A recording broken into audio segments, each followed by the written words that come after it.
au service de l'éducation béninoise depuis 1992, l'UATM Gaza Formation, avec ses 23 filières agréées, vous offre la revue de presse sur JS Communication. Mesdames, Messieurs, bonjour. L'Université africaine de technologie et de management UATM Gaza Formation offre une réduction de 50% sur la scolarité de 300 000.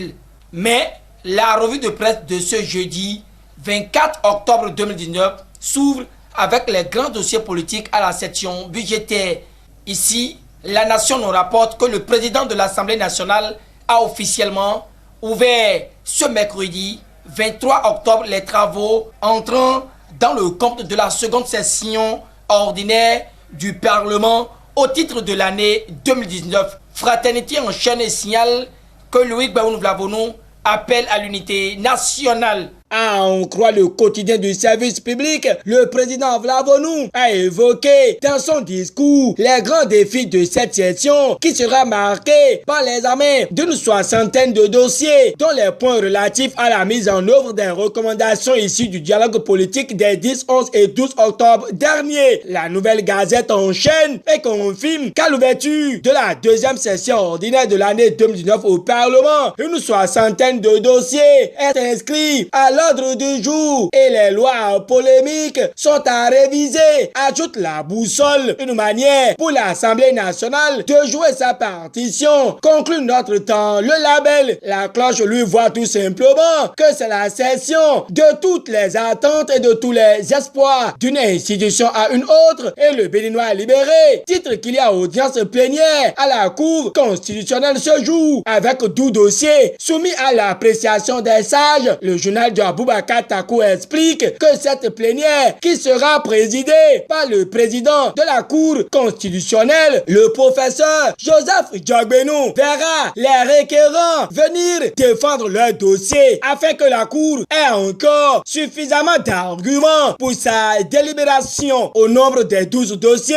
de recours au objet de cette audience, le Béninois libéré voit le recours en inconstitutionnalité de la demande d'autorisation de ratification de la Convention internationale de la protection. Si les journaux précédents nous livrent les informations au plan national, l'Audace Info nous révèle qu'il y a animation de la vie politique au Bénin depuis Chicago et Komi Kouché sort le grand jeu puis livre qu'au Bénin, la situation politique s'explose. Le pays émergent certifie qu'il y a lancement du mouvement politique dynamique sauvant le Bénin depuis Chicago et dévoile les flagrantes et étonnante révélation de l'ex-ministre Komi Kouché sur la gestion du pouvoir talon. Comme gros point, le pays émergent révèle que la Cour de répression des infractions économiques et du terrorisme CRIET est une juridiction privée d'inquisition dirigée mais qui a été rachetée de sa retraite. Le journal précise que c'est le beau-père de Joseph Djogbenou avant de soulever que l'actuel ministre des Finances, Romia Douadaï, est un arrangeur des chiffres. La diplomatie béninoise sous talon est totalement nulle car le ministre Aurélien Agbenossi n'a de compétences que dans la nuisance des opposants politiques à l'international. Néanmoins, quotidien Le Meilleur note une diplomatie offensive du chef de l'État qui depuis hier séjourne en terre russe après celle du Japon. Patrice Talon prend part au premier sommet russe-Afrique aux côtés de Vladimir Poutine, explique le journal. À présent, revenons au Bénin avec le challenge. Ici, le Cana mentionne que pour une meilleure condition de travail des acteurs des médias, Padam Bénin attire l'attention de la haute autorité de l'audiovisuel et de la communication AC sur la délivrance de la carte de presse aux professionnels éligibles et invite ensuite l'institution à mettre à disposition des organes l'aide spéciale de l'année 2018. C'est avec pour titre tergiversation dans la gestion de certains dossiers brûlants que notre temps le label aborde la même actualité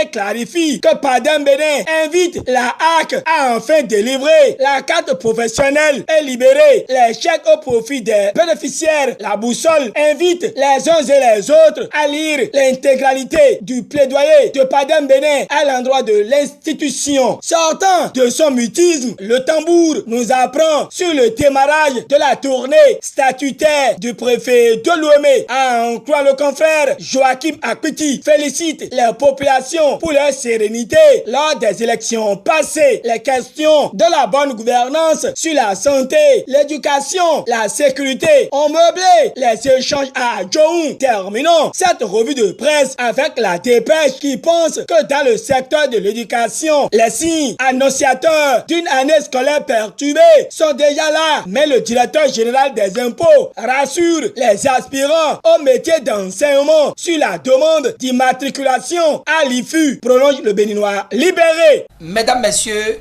ainsi s'achève la revue de presse de ce jeudi 24 octobre 2019. Merci de l'avoir suivi et à très bientôt.